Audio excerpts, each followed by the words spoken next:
Kalau musuh emang pantang dia cari, ada yang jual terpaksa dia beli. Ondel-ondel yang jadi lambangnya, kudu kita jaga kelestariannya. Jangan sampai kita punya budaya terus hilang kagak tahu juntungannya.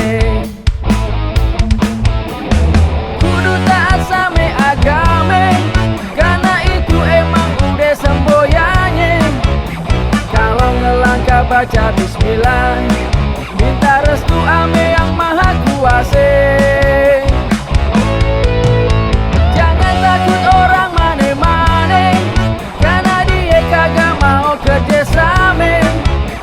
Kalau dia pada kagak suka, suruh aja pada minggat ke kampungnya. Biar Betawi yang bangun kota Jakarta, udah makmur kita bagi sama rata. Jangan lupa infak buat orang susah.